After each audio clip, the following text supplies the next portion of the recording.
Good evening everyone. मेरा नाम है काजल वर्मा और आपका स्वागत है स्टडी विद अलका चैनल पर। आज हम पढ़ने वाले हैं मौलिक कर्तव्य। मौलिक कर्तव्य में हम पढ़ने वाले हैं मौलिक अधिकार और कर्तव्य में संबंध, फंडामेंटल ड्यूटीज की विशेषता और उनके महत्व, स्वर्ण सिंह समिति की सिफारिशें पढ़ेंगे हम, फंडामेंटल फंडामेंटल ड्यूटीज की आलोचनाएं और वर्मा समिति की टिप्पणी पढ़ेंगे हम। जैसा कि आपको पता ही चल गया होगा कि ये सब टॉपिक हम इस वीडियो में कवर करने वाले हैं, तो हम इन सब टॉपिक्स को बहुत अच्छे से कवर करेंगे। तो प्लीज़ आप पूरी वीडियो देखिएगा और अपनी बाद में टिप्पणी दीजिएगा कमेंट सेक्शन में कि आपको ये वीडियो कैसी लगी। अगर आपको ये वीडियो अच्छे लगे तो प्लीज़ चैनल को सब्सक्राइब कीजिएगा। तो आइए हम शुरू करते हैं। सबसे पहले हम पढ़ते हैं मौलिक अधिकार और कर्तव्यों के बीच संबंध।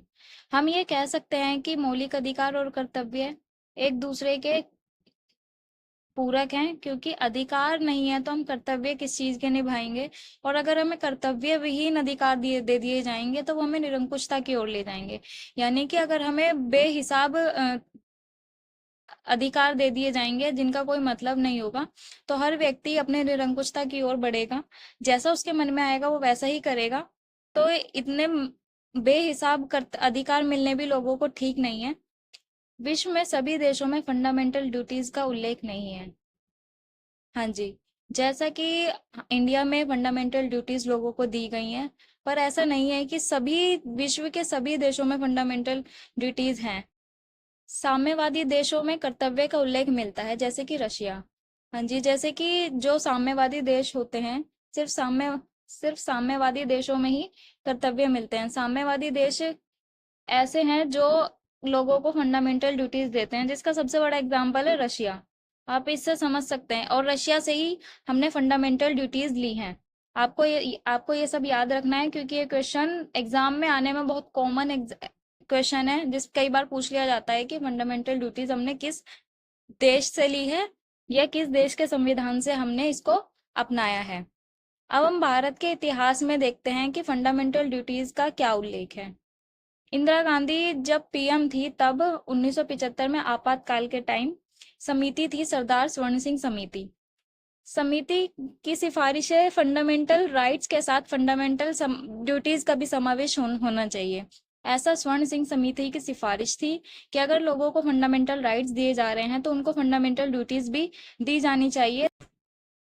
और फिर सरदार स्वर्ण सिंह समिति की सिफारिश पर फंडामेंटल ड्यूटीज को अपनाया गया और उनको अस्तित्व में लाया गया। ऐसा नहीं है कि शुरुआत में ही हमारे पास पूरे 11 फंडामेंटल ड्यूटीज थी। शुरुआत में सिर्फ हमारे पास 10 ही फंडामेंटल ड्यूटीज थी। 11वें ड्यूटी को हमने 86वें संविधान संशोधन द्वारा जोड़ा। ये आपको याद रखना है, क्योंकि ये क्वेश्चन भी एग्जाम में बहुत बार पूछा जाता है कि 11वें फंडामेंटल ड्यूटीज को संविधान में किस संशोधन द्वारा जोड़ा गया। आगे चलते हैं। हाँ, संविधान में एक नया भाग जोड़ा गया फंडामेंटल ड्यूटीज के लिए, भाग 4 का। संविधान के इस नए भाग में अनुच्छेद 51 को जोड़ा गया, जिसमें 10 मौलिक कर्तव्यों को रखा गया था। शुरुआत में जैसा कि आपको मैंने बताया 10 ही मौलिक कर्तव्य थे। वर्ष 2002 में 86वां संविधान संशोधन, आपको ये भी याद रखना है, ये भी एग्जाम में पूछा जाता है। वर्ष 2002 में 86वें संविधान संशोधन द्वारा एक और मौलिक कर्तव्य यानी 11वें मौलिक कर्तव्य को जोड़ा गया। और इस जो हमारे मौलिक कर्तव्य हैं उनके अंदर जो लिस्ट है वो इस प्रकार है। संविधान का पालन करें और उसके आदर्शों, संस्थाओं, राष्ट्रध्वज एवं राष्ट्रीय गान का आदर करें। स्वतंत्रता के लिए राष्ट्रीय आंदोलन को प्रेरित करने वाले उच्च आदर्शों को उद्देश्य में संजोए रखें और उनका पालन करें। भारत की संप्रभुता, एकता, अखंडता की रक्षा करें तथा उसे अक्षुण्ण बनाए रखें। देश की रक्षा करें और आह्वान किए जाने पर राष्ट्र की सेवा करें। जैसे कि अगर कभी सिचुएशन बन जाए जिसमें आपको बोला जाए कि आपको देश की रक्षा करने के लिए तत्पर होना है, तो आपको उस समय रेडी रहना चाहिए कि हम देश की सेवा करने के लिए हमेशा सदैव तत्पर हैं। आगे चलते हैं। भारत के सभी लोगों में समरसता और समान मातृत्व की भावना होनी चाहिए। निर्माण करें, धर्म, भाषा, प्रदेश, वर्ग आधारित सभी प्रकार के भेदभाव से दूर हों। यानी कि कोई भी प्रकार का भेदभाव हो जो समाज में बंधुत्व की भावनाओं को ठेस पहुंचाती है या भाईचारे की भावना को ठेस पहुंचाती है, तो उससे हमें दूर रहना है। ऐसी प्रथाओं का त्याग करें जो स्त्रियों के सम्मान के विरुद्ध हो। यानी कि जो भी प्रथा या फिर कोई भी काम जो स्त्रियों के सम्मान को ठेस पहुंचाए, उससे हमें दूर रहना है, ऐसे काम नहीं करने हैं। हमारी सामाजिक संस्कृति की गौरवशाली परंपरा को महत्व समझते हुए और उसका परीक्षक परिरक्षण करें, यानी उसको संभाल के रखें और उसकी रक्षा करें। प्राकृतिक पर्यावरण जिसके अंतर्गत वन, झील, नदी और वन्य जीव आते हैं, उन सब की रक्षा करें और संवर्धन करें तथा प्राणी मात्र के लिए दया भाव रखें। यानी जैसे हम मनुष्य हैं इस समाज में, वैसे ही अन्य मनुष्यों का सम्मान करें और उनके लिए दया भाव रखें। वैज्ञानिक दृष्टि से मानववाद के सुधार की भावना का विकास करें। सार्वजनिक संपत्ति की सुरक्षा करें और हिंसा से दूर रहें। व्यक्तिगत और सामूहिक गतिविधियों को सभी क्षेत्रों में उत्कर्ष की ओर बढ़ाने का सतत प्रयास करें, जिससे राष्ट्र प्रगति की ओर निरंतर बढ़े। जो हमारा 11वां कर्तव्य है, अब आती है उसकी बारी। इसमें 11 से 14 वर्ष की आयु तक के बच्चे को शिक्षा अवसर उपलब्ध कराना है। यह कर्तव्य 86वें संविधान संशोधन द्वारा जोड़ा गया। आगे बढ़ते हैं तो हमारा अगला टॉपिक है, क्या फंडामेंटल ड्यूटीज परिवर्तनीय है कि इनको बदला जा सकता है? तो कर्तव्य न्यायालयों द्वारा लागू नहीं कराया जा सकता। जी हाँ, कर्तव्यों को न्यायालय द्वारा थोपा नहीं जा सकता। अगर किसी की इच्छा है तो वो इनका पालन करे और इनका पालन ना करने पर उसे कोई सजा या कोई भी दंड नहीं दिया जाता। फंडामेंटल ड्यूटीज का पालन करने पर दंड नहीं है। तभी आलोचक कहते हैं कि मूल कर्तव्य निर्धारक घोषणाएं मात्र हैं। यानी कि वो कहते हैं कि जिनको लागू ही नहीं किया जा सकता या जिनके उल्लंघन पर कोई दंड नहीं है, तो लोग माने ना माने तो उसका कोई फर्क नहीं पड़ता। ये सिर्फ घोषणाएं कर दी गई हैं, इनका कोई मतलब नहीं है। जबकि भाग 4 में डीपीएसपी यानी नीति निदेशक तत्व परिवर्तनीय नहीं है। न्यायालय संविधान की व्याख्या हेतु फंडामेंटल ड्यूटीज को ध्यान में रखता है। अनुच्छेद 51A पर्यावरण संरक्षण, न्यायालय द्वारा पर्यावरण संरक्षण व्यक्ति का दायित्व है, ऐसा कहा गया है। आगे चलते हैं।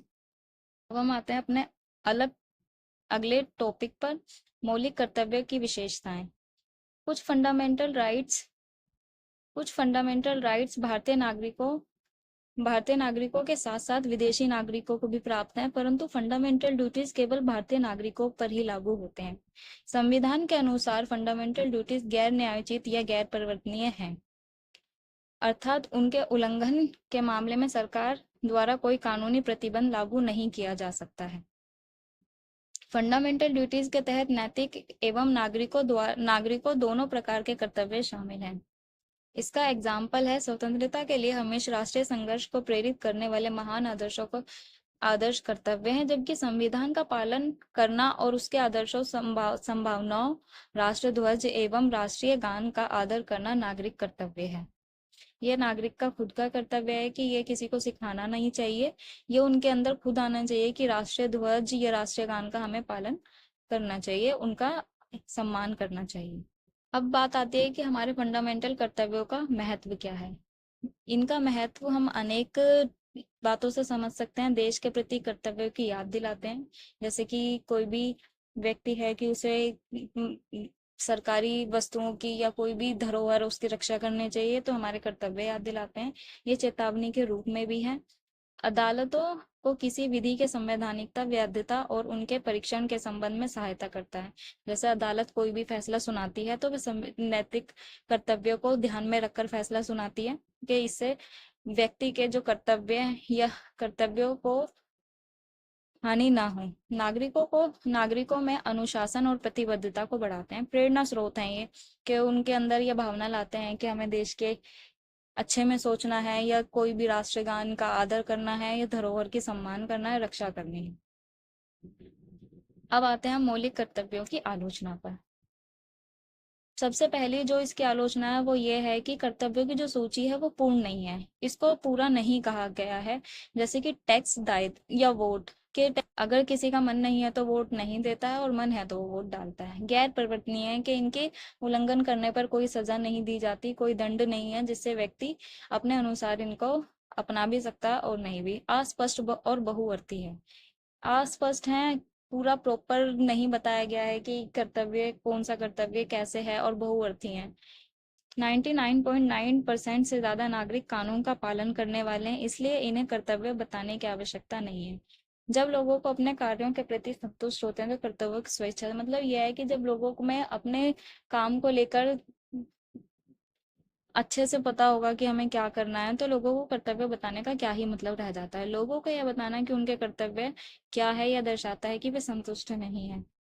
ये सीके दफ्तरी, जो उस टाइम के महान्यायवादी थे, उन्होंने ये आलोचना की थी, तो आप सोच सकते हैं ये कितनी महत्व रखती हो। तो यह था हमारा टॉपिक मौलिक कर्तव्य, जिसको हमने बहुत अच्छे से समझा। अगर आपको वीडियो अच्छी लगी हो, आपको मेरे पॉइंट समझ में आए हों, आपको ज़रा भी हेल्प हुई हो, तो इस वीडियो को लाइक करें, हमारे चैनल को सब्सक्राइब करें, और लोगों के साथ ज़्यादा से ज़्यादा शेयर करें। और अगर आपको चाहिए कि कोई और टॉपिक पे हम बात करें, तो प्लीज़ कमेंट में बताइए, मैं ज़रूर उस पर वीडियो बनाऊंगी। Thank you.